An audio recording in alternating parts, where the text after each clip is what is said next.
Hi, this is Meg Lightheart from megalightheart.com. This week we're talking about courageous conversations, and yesterday we were talking about impact and intention, and I want to talk about a nuance which I think is sometimes missing from the conversation. So, impact and intention is I take an action, I know my intention, it has an impact on you, I can only guess the impact. You take an action, it has an impact on me. I know the impact your action has had, but I can only guess at your intention. And generally, in almost every situation, impact trumps intention. Impact is much more important than intention. Apart from a specific situation, if a marginalised person is talking to you, someone who is more centred in society along that axis, about their marginalisation, about an experience they've had, the impact it has on you doesn't matter in that moment.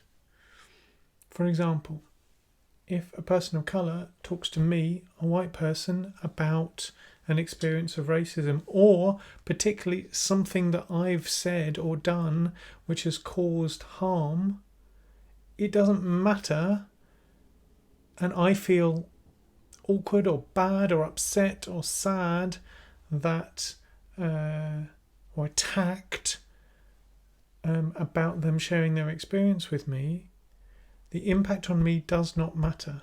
It's only the impact on them that matters. I have to go away and process my feelings somewhere else. So in that case, impact is not more important than intention. If a disabled person is speaking to me, a non-disabled person, about their experience of ableism, in that moment, their intention and the impact of what's happening on them is wildly more important than my intention and the impact of what they're saying to me is having on me. If I, as a trans person, am talking to you and you're not trans, and I'd say that thing that you did upset me because of this and this, and it was particularly to do with my identity as a trans person, so you were talking in a really biological essentialism way about men have these type of genitals, women have these type of genitals, there are only two genders, la la la, and I say, hold on, this is why this is that's why this is transphobic.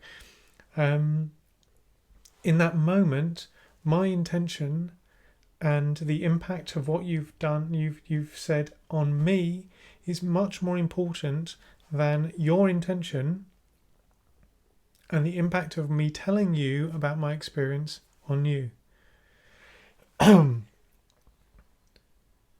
There's a pattern that happens when people whose identity is more centred in society are told by a marginalised person about their experience, that the person who is more centred along that axis, because intersectionality,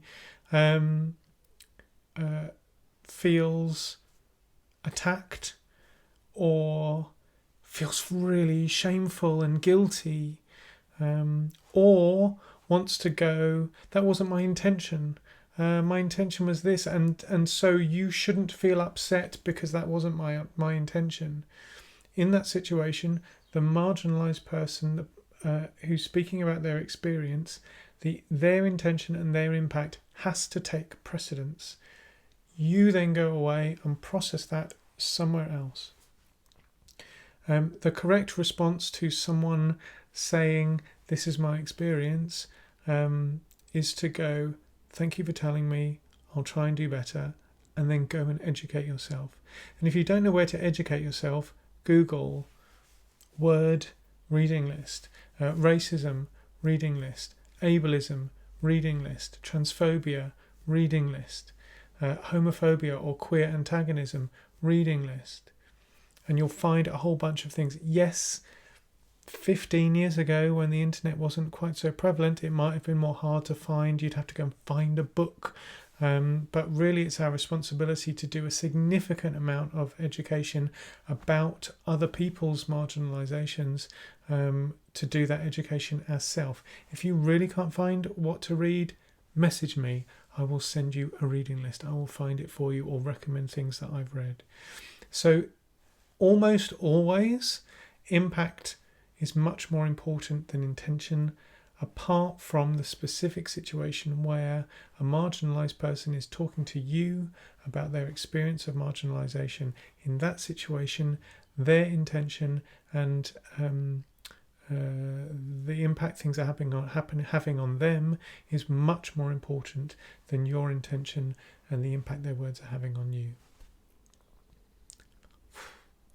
Difficult conversations, courageous conversations, involve a lot of feelings, and we're going to talk about feelings later on in the week. So I hope you're finding these useful. If you feel like you want some support about specific difficult courageous conversation that you need to have coming up, or you want to just get better at this type of thing, then go to megalightheart.com and see whether a coaching session might be something that's useful. If you have steady income and you're not looking for a coach, but you'd like to support me in producing these videos and the podcasts and articles that I produce, then go to patreon.com/megalightheart and become a monthly patron.